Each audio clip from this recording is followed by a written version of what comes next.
Miren, esta lámina la estoy repitiendo porque esta lámina la vimos en la parte anterior, pero me acordé que no les dije que en esta enzima, que es la aminoácida RNT sintetasa, ¿ok? Tenemos tres sitios de unión. ¿Ok? Me faltaba era decirles que tenía esos tres sitios de unión. Tenemos el sitio en el que se va a unir el aminoácido, el sitio en que se va a unir el ATP y el sitio en el que se va a unir, en este caso aquí se puede ver mejor los tres lugares en el que se va a unir el ARN de transferencia. ¿Ok? Entonces recordar que esta enzima tiene tres sitios de unión. Ok, fíjense. Aquí tenemos el ribosoma, ¿ok? Con su subunidad mayor y su subunidad menor. Ellas se van a separar por factores de iniciación, ¿ok? Estamos en el proceso de iniciación. Estos factores de iniciación permiten que ellos se separen las dos subunidades. Fíjense que se van a unir otra cantidad de factores. Se va a unir a esta subunidad menor ya va. Ok, fíjense entonces cómo también se van a agregar factores de iniciación, una molécula de GTP tenemos acá y un ARN de transferencia con su metionina pegada, ¿ok? Y forman un primer complejo y estos se van a unir a la subunidad menor. Aquí tenemos el complejo y aquí tenemos nuestro primer aminoácido ARNT con la metionina, ¿ok? Fíjense que se siguen agregando otros factores de iniciación y todos estos complejos se van a unir a la caperuza del ARN mensajero. ¿Se acuerdan que tenía su capuchón en el extremo 5? Bueno, pues ese capuchón en el extremo 5 va a servir para que el ribosoma identifique el lugar y todos estos factores de iniciación se asocien a ese sitio para hacer ese factor de o complejo de iniciación y después comenzar en sentido 5.3 el proceso de traducción. Esto que vamos viendo acá, entiendan que esta es la cadena de ARN mensajero, que aquí tiene su iniciación con su cabeza, con la caperuza en el 5, en el extremo 5, tiene luego entonces el codón auge y luego tiene aquí su cola de poli A. ¿Ok? Entonces ustedes se van a imaginar que este complejo se va a ir todo rodando, va a ir rodando como un cierre hacia la derecha. Entonces aquí estamos con todo el complejo formado. Esto que está aquí es la 7-metilguanosina, ¿ok? Que eso es lo que se coloca en la caperuza o capuchón, es el capuchón de 7-metilguanosina, así se le llama, y eso es lo que tiene en ese extremo 5, ¿ok? Entonces, bueno, ya teníamos nuestro complejo de iniciación. En este momento que dice que la estructura secundaria tiene que estar desenrollada buscando el sitio de inicio, ¿ok? Aquí se agrega ATP para tener energía. Entonces, fíjense que ya entonces el complejo rodó hasta que llegó y se posicionó sobre su codón de inicio, que es el codón auge, ¿ok?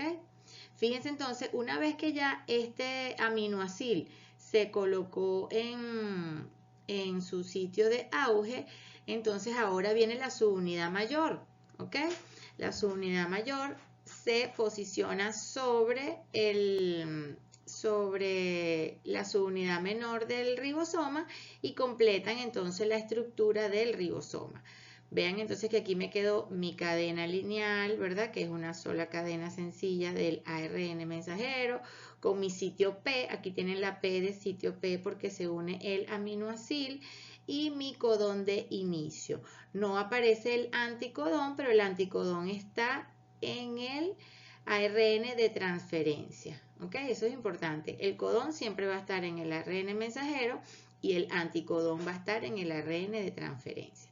Entonces, en lo que es la iniciación de la traducción, pues bueno, fíjense que el complejo evoluciona o arranca hasta el codón auge, se posiciona el aminoácido sobre su codón y se va a unir la subunidad 60 o la subunidad mayor del ribosoma para completar la estructura. Ojo que esto tiene una forma redonda, ¿ok? Aquí arriba, redonda porque más adelante él va a cambiar su estructura conformacional, ese ribosoma. Fíjense que esta parte es muy bonita. Bueno, para mí es muy bonita. Quedamos acá, ¿verdad? Tenemos nuestro sitio P con el aminoácido que tenía su metionina, que va a ser mi primer aminoácido. Tengo el sitio A y el sitio E, ¿ok? Que ya lo habíamos explicado antes.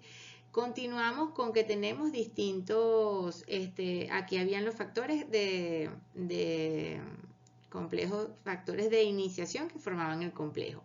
Ahora fíjense, una vez que ya estamos en este lugar, entra el próximo aminoácido ARNT y la entrada va a ser siempre en el sitio A. Fíjense que aquí tenemos entonces, este es el aminoácido 1, aquí viene un segundo ARNT con el aminoácido 2, aquí viene un ARNT con su aminoácido 3, por aquí anda danzando otro ARNT con su aminoácido 4. Todos van a tener GTP. Como esto es un proceso de síntesis, estos necesitan energía. Y bueno, esa energía ya sabemos que nos la va a dar el ATP o nos la va a dar el GTP. Entonces, ¿qué va a pasar? Fíjense que en esta otra parte, el aminoácido nuevo, el aminoácido nuevo, se va a unir, se va a agregar en el sitio A. ¿Ok? Cuando eso sucede, pues entonces se va a liberar, va a haber hidrólisis y hay un gasto energético para la elongación. O sea, aquí estaríamos ya, vamos a comenzar el proceso de elongación. Hay hidrólisis de GTP y ocurre un cambio conformacional del ribosoma, lo que yo les nombraba antes. Fíjense entonces acá, ya se unió esto al aminosil al sitio A, hay la hidrólisis del GTP. Y entonces ya tenemos, fíjense que en el ribosoma tenemos el aminoácido 1 en el sitio P y ahora tenemos el aminoácido 2 en el sitio A. Aquí estos dos aminoácidos van a hacer su enlace, ¿ok? Van a hacer un enlace peptídico como el que nosotros conocimos cuando vimos los aminoácidos. Fíjense, aquí seguimos entonces, que tenemos que el cambio conformacional del ribosoma ahora se puso como cuadradito, ¿ok? Una forma fácil de acordarme de cómo se nombran o quién es el que está a cada lado de los sitios del ribosoma es EPA. Usted se acuerda que las siglas de los lugares es EPA. EPA, ¿qué quiere decir? Sitio A es el de la derecha, sitio P es el del medio y sitio E es el de la izquierda. ¿Ok? Entonces, ok, ya una vez que está el aminoácido en el sitio A, va a haber el enlace peptídico entre el aminoácido 1 y 2. Y fíjense que se va a quedar cargado sobre el 2, ¿ok? O bueno, sobre el sitio A. Recuerden que este ribosoma va a ir rodando hacia la derecha, ¿ok? Entonces, ¿qué pasó? Que cuando sucedió el enlace peptídico, la cadena que se está formando quedó sobre el sitio A. Imaginen entonces, vámonos para acá, que esto rodó un poquito más y pues lo que estaba en el sitio A ahora quedó en el sitio P, ¿ok? Que es el sitio peptidil. Y el que estaba en el sitio P ahora se quedó en el sitio E. Y este que está en el sitio E ya no tiene ningún aminoácido porque aquí lo soltó y se lo dio al que había entrado, ¿ok? Entonces, este RNT quedó sin aminoácido y luego de eso, en lo que él vuelve a rodar, este RNT se libera o se disocia de este complejo. Y vean cómo también volvió a ocurrir un cambio conformacional en lo que se cambió, ¿ok? En lo que ya rodó un poquito a la derecha.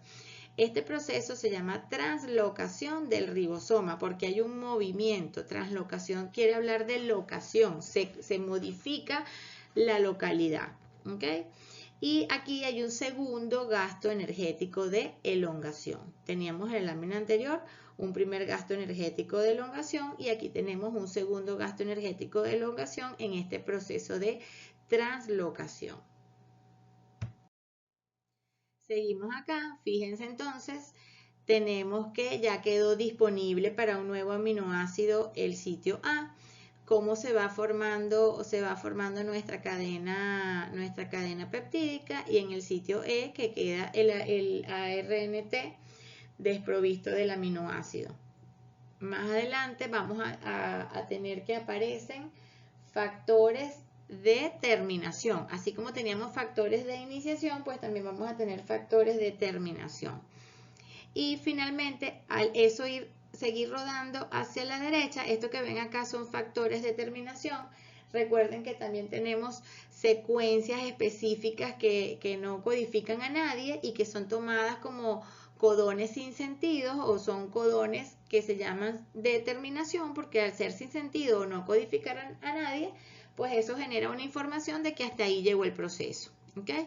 Cuando se llega a un codón de finalización o un codón que no se codifica, pues eso se recibe como una señal de terminación, y fíjense entonces cómo hay disociación de todas las partes. Hay liberación del complejo, se liberan los factores de terminación, se vuelve a abrir o se vuelve a disociar las dos partes del ribosoma, se dejan libres los aminoácidos, los aminoácidos ya no son, porque ya no es un aminoácido, se dejan libres los ARNT, los ARN de transferencia, y queda finalmente aquí mi cadena polipeptídica. Importante algo, esta cadena polipeptídica en este momento en las células eucariotas no es funcional. Esta cadena polipeptídica tiene que sufrir transformaciones para que pueda ser funcional. Mientras que en las células procariotas, esa molécula, así tal cual como salió, ya puede ser funcional. En el caso de este producto que se genera, ¿verdad? Esta proteína, ya en las células procariotas, ya él tiene función.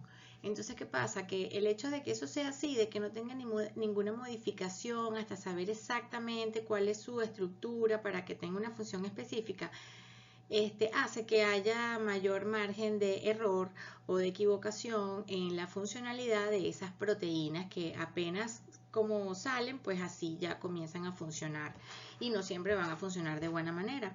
Entonces, eso es una diferencia también importante entre el producto de la traducción de las células eucariotas, que son las células, vamos a llamar normales o las nuestras, ¿ok? La célula animal, y las células procariotas, que son las de microorganismos, ¿ok? Ok, entonces ya entendimos cómo es el proceso de síntesis proteica. Existe otro término que deben conocer, que es lo que se llama polisoma. ¿Qué es un polisoma? Vénganse para esta acá. Fíjense, aquí tenemos nuestra hebra única de ARN mensajero, que es esta hebra roja que tenemos aquí. Fíjense que tiene aquí el extremo 5 con la 7-metilguanosina y tiene su cola de poli A, ¿ok? Vean acá, ¿qué va a suceder? Que tenemos aquí que se van colocando los ribosomas en distintos espacios donde van a ir codificando una proteína específica. Cuando eso se ve así, eso se llama polisoma, ¿ok? Entonces vamos ahora a leer lo que dice aquí en la parte del texto. Agrupamiento de ribosomas entre 10 y 100 muy activos en la síntesis proteica, que traducen simultáneamente a un ARN mensajero. O sea, este es un ARN mensajero, y vean cómo tenemos en este caso 3 ribosomas que están sintetizando su proteína, ¿ok? Entonces eso da origen a lo que se llama polisoma. Aquí tenemos otra imagen, ¿ok?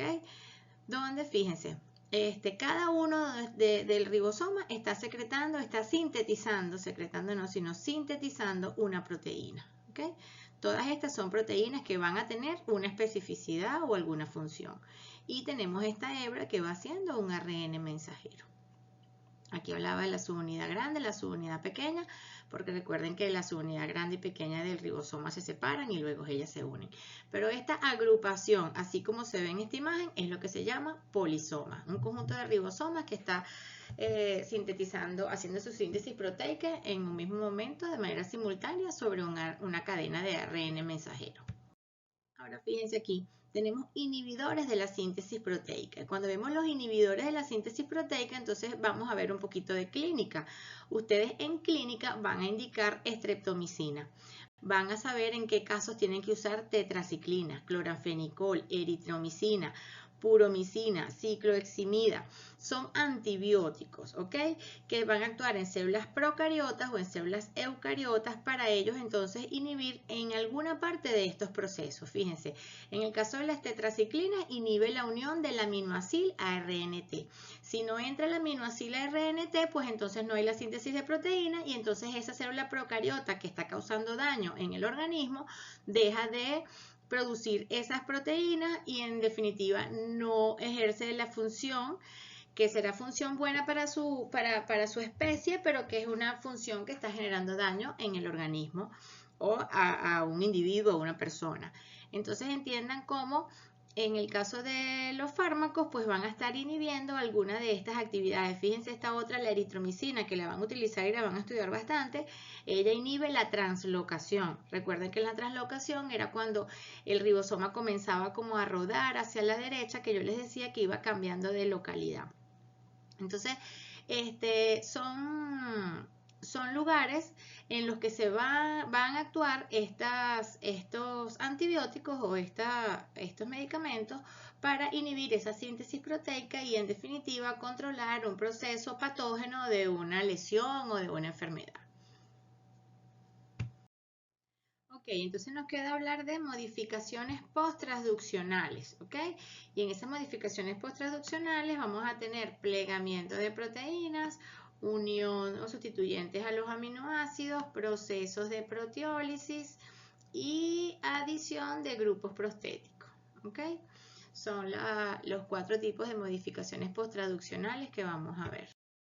En el caso de plegamientos, de plegamiento proteico, intervienen lo que llamamos las chaperonas. Las chaperonas son unas proteínas que ellas simplemente van a ayudar a que el plegamiento de esa proteína ocurra de una manera definida para que sea un plegamiento de manera correcta y eso permita que sea una proteína funcional. Fíjense, aquí tenemos que este es el ARN mensajero, los ribosomas y se va sintetizando la cadena polipeptídica. Estas que están acá son las chaperonas. Las chaperonas son unas proteínas. Volvemos a lo mismo, una cantidad de cosas en el organismo que son proteínas. Pues las chaperonas son unas proteínas que ellas van a facilitar o a ordenar o a dirigir ese proceso de plegamiento hasta que finalmente tenemos una proteína en su estructura conformacional, la que tenga que ser, pero que la haga de manera que la haga a que sea funcional. Entonces vamos a leer acá. Las chaperonas tienen como función mantener la proteína plegada para permitir el paso a través de membranas, facilitar el desplegamiento de los segmentos mal plegados, ¿ok? Impedir la formación de intermediarios incorrectos, impedir interacciones inadecuadas con otras proteínas. Yo no sé si ustedes conocen ese término que es muy viejo, las chaperonas, pero normalmente las chaperonas era como aquella persona que mandaban con la niñita o con el niñito a vigilar a los novios o a los amigos, ¿ok? Y le dicen, te llevas a una chaperona, pues era una persona que cuidaba. Pues en este caso, en este proceso posttraduccional, el plegamiento proteico está vigilado por las chaperonas, que ya les dije que son proteínas. Se les describen también como proteínas auxiliares, ¿ok? Fíjense, las chaperonas no solo actúan para facilitar el correcto plegamiento de las proteínas durante e inmediato a la traducción, sino también en condiciones de altas temperaturas, estrés oxidativo, altas concentraciones salinas. Estas condiciones favorecen la desnaturalización de proteínas celulares. Chaperona, pues ellas van a vigilar que en distintas situaciones, todas estas son situaciones de estrés, ¿ok? Alta temperatura, estrés oxidativo, alta concentración salina, cualquier situación que genere que pueda haber daño en el plegamiento de esa proteína o de ese péptido, pues ahí van a intervenir las chaperonas para, vamos a decir que retroceder el proceso hasta que se haga de manera correcta, ¿ok? Si finalmente, me estoy adelantando una pregunta que me imagino que me hagan, si finalmente eso se plegó mal, pues bueno, simplemente no va a funcionar. Ajá, y eso que se sintetizó quedó ahí y no funciona, ¿qué pasa con eso? Bueno, vamos a tener otra cantidad de proteínas y de enzimas que van a lisar, van a desaparecer ese producto, lo van a degradar porque no es funcional y se pierde, ¿ok? El organismo lo desintegra, lo desaparece, ocurre una lisis de ese producto, pero no, la célula no guarda desecho, ¿ok? El organismo no guarda desecho, o los elimina o los reutiliza, pero no se quedan allí almacenados. Otra de las modificaciones posttraduccionales que dijimos al inicio en el esquema que podían ocurrir, pues iba a ser la incorporación de algunos sustituyentes a esos aminoácidos. ¿Cómo es eso? Bueno, fíjense, pueden ocurrir ACTH, metilaciones, glicosilaciones, puede haber una fosforilación o una metilación, hidroxilación o carboxilación. O sea, podemos agregar cualquiera de estos tipos de elementos a ese producto, a esa cadena polipeptídica, para que entonces finalmente sea un producto funcional. Fíjense, aquí tenemos una cadena polipeptídica que por una enzima N-acetiltransferasa finalmente aquí incorpora un grupo acetilo que le da su grupo CoA y queda entonces acetilserina. En este caso, ya este compuesto va a ser entonces funcional.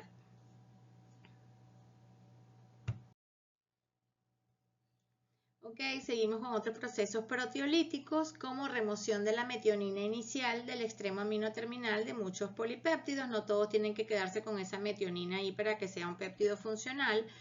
En otros se hace remoción de secuencias aminoterminales, que son secuencias señal, pero que no van a ser útiles a la hora de hacer funcional a esa proteína sintetizada. Otras tenemos que, por ejemplo, formación de enzimas u hormonas activas mediante la escisión, que sería como la ruptura o quitar alguna parte de precursores que salen en forma inactiva y que luego que se hace esa escisión, pues entonces ya se van a hacer activos. Son procesamientos proteolíticos que en definitiva van a dar funcionalidad a ese producto que se produjo, ¿ok? Valga la redundancia. Y volvemos aquí como un ejemplo de un procesamiento proteolítico, el cuento de la insulina. Esto ya lo habíamos hablado, que cuando hablamos de la funcionalidad de la insulina, yo le explicaba que cuando la insulina ya se hacía en su forma activa, pues liberaba una parte que es lo que se llama péptido C, y que ese péptido C no es funcional, debe ser desprendido, ¿verdad? De ese primer péptido que recién se forma, para que entonces pueda ser funcional esa insulina. Y yo les contaba que ese péptido C se puede medir en sangre y eso permitía entonces saber o conocer si la persona producía o no producía insulina. En el caso de ayudar a determinar si la patología que presenta la persona es porque no la produce o porque no tiene una buena función en los tejidos de esa insulina. ¿Okay? Fíjense, acá tenemos un péptido señal, tenemos una secuencia conectora. O sea, lo que quiero es que vean que en esa proteína se describen, o en esa secuencia, en ese péptido, en esa secuencia de aminoácidos, pues vamos a tener distintas áreas o distintas partes de esa proteína recién sintetizada, y que bueno, que volver a reforzar de que tiene que tener procesos post-traduccionales, ¿ok? Para que finalmente podamos tener una forma activa de esa proteína sintetizada. Bueno, niñitos, ya estamos aquí terminando.